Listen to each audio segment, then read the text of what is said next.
This video was sponsored by Skillshare. The first 1,000 people to join with the link in the description will get 2 free months on their premium membership.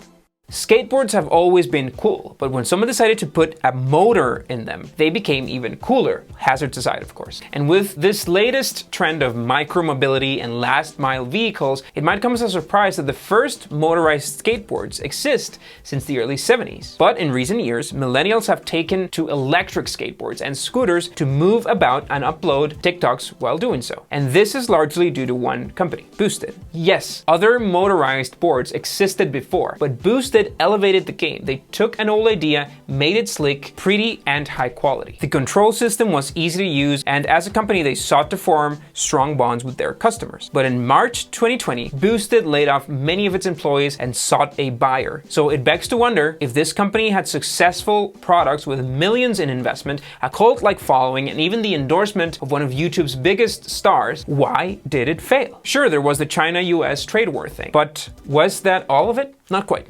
This is Company Forensics, Boosted.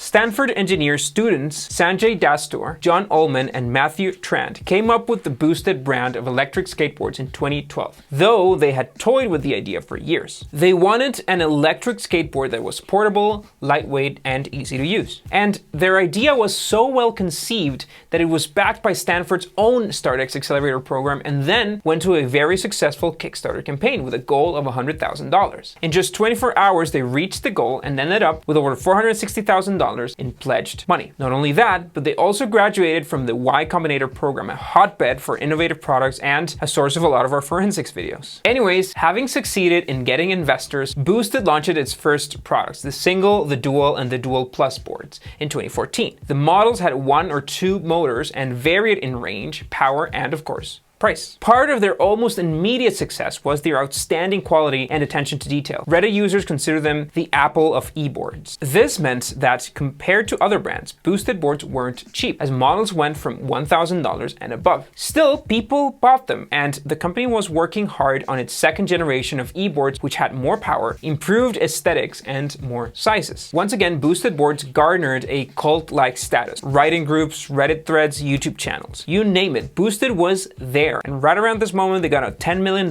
investment, so the ship was sailing in the right direction. But a lot of it is also due to one YouTuber you might have heard about, Casey Neistat. He used a Boosted board in many of his videos, and this got people hooked. But let's talk about one particular video which involved Aladdin. That's right. Casey produced and directed a video called Aladdin Magic Carpet Prank, and it was a hit. The numbers at the time, well, upwards of 17 million views. Right now, that video stands at 28 million views. Aladdin chilled on his board and cruised around New York City, and bystanders stood in wonder. What was he writing? Is it so easy to write? The video certainly got people interested. Marketing agency Overdrive makes a very compelling case for the impact this video had on Boosted. But it was also a double-edged sword, because what would happen if suddenly Neistat didn't promote his Boosted board? And even with all of this going for them, some bumps appeared on the road. Is that smoke? In early 2016, Rick Bros, not Rick Ross, Rick Bros, an avid Boosted user, reported that his board emanated some sort of smoke. In fact, the conversation with his roommate is quite funny. Your board thing is smoking. The first thing that Bros told his roommate was videotape it, because, you know, viral videos. He then rushed to his house only to find the board's battery overheating on the verge of exploding. His apartment was filled with a heavy chemical smell, so he put on a gas mask he bought as a joke. Sure, that's why you have a gas mask. He then posted the entire situation on a Reddit thread. And guess what? Boosted contacted him immediately, offered spares, and asked to get the damaged part back. But it didn't stop there. Boosted's CEO Sanjay Dastur flew from California to New York to meet up with Bros and analyze the damaged board. And it wasn't a one-time thing, as another user reported a smoking battery. Boosted was forced to issue a recall and told its users to stop using the boards altogether and to disconnect the batteries. Dastur recognized that the problem stemmed plant from their own quality control standard, which meant stopping production in November and December, the peak of consumption. Though they had hoped to restart production in January 2017, Boosted took a big blow to their sales. And times didn't really improve for Dastoor. He had always wanted to see Boosted grow past electric boards, but his efforts weren't yielding results. So in mid-2017, he stepped down as CEO, and another Stanford graduate came in, Jeff Rusakov. A new era. Rusakov looked to grow Boosted and, as soon as he arrived, injected resources into the company. He practically doubled the workforce to around 160 employees, moved to a new office, and worked hard to launch the third generation of Boosted boards. He also worked hard to increase employee health benefits. He told the media the company had grown 450% in 2017 and planned to keep growing with cheaper and smaller boards like the Boosted Mini. These new products had a price of $750 compared to pricier, larger boards. And yes, Rusakov was also adamant in expanding from only boards into other products like scooters. But even with apparently such a strong year in 2017 and new products, Boosted needed money. So 2018 was also a year of raising capital. Part of the capital would be funneled towards launching the Rev, a $1,600 scooter, and finally break out from the skateboard market. The Rev was different from most electric scooters in the sense that its build quality was above average. Steel frames, not a hint of plastic, big wheels, and a solid braking system meant the Rev was serious business, but so was its price, and a weight of 46 pounds. The idea was good enough for investors who dished out $60 million to the company. But even with the new product about to come out, hefty investment and interest from the public, Rusakov didn't stand still. He aimed to grow, and by 2018, the company had vendors in 34 countries. Trade war, competition, and cost. The promising new scooter Rev was to be entirely produced in China. In fact, all of Boosted's products were manufactured in China. It seemed that Boosted would be directly affected, even if Rusakov assured everyone otherwise. He told The Verge Boosted could eat the tariffs implemented during the trade war. But as soon as the trade war started to heat up, Boosted applied and was granted exclusion on products. The US government wasn't paying retributions immediately. In fact, they were taking a lot of time, so Boosted wouldn't see these benefits in the short run. Then word got out that Boosted wasn't paying its vendors on time. Turns out that Rev, the savior scooter, had been delayed, and some vendors were owed up to $100,000.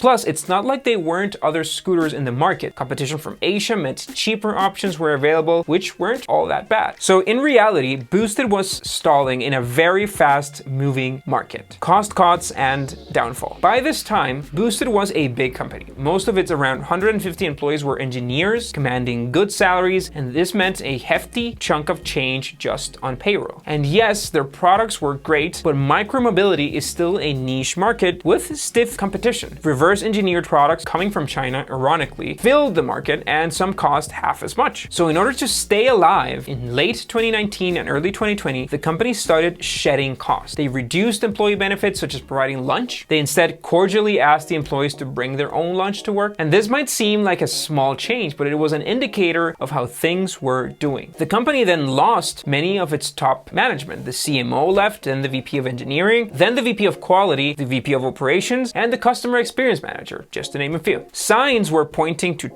very troubled times, and it was just a matter of time before the inevitable happened. But no one expected it to happen so fast. With a brief declaration on Boosted's website, Rusakov told the world that it will continue to pursue strategic options under new ownership. But also there it was, between the lines, the real reason why Boosted failed. Unfortunately, developing, manufacturing, and maintaining electric vehicles is highly capital intensive. It is, just ask Tesla. And it will continue to be for a long time. So if you want to start your own product, my advice is to start with a really cool logo, then make hundreds of stickers and slap them onto Chinese products. You'll be better off. Another alternative is you can take Aaron Draplin's course on how to design merch. He has a fantastic class that covers everything from choosing a design that works, finding the best vendors to make your stuff, creating unmessable files for handoff, and the manufacturing at scale. You can access this class and thousands more for free by signing up for Skillshare. They are our sponsor for today's video and have offered 2 free months to the first 1,000 people to sign up using the link in the description. Thanks a lot for watching. It's been around 6 months since we published our first forensics video on WeWork. We have over 20 stories of failed companies and new stories coming every single week. So hit that subscribe button to stay tuned. See you next week.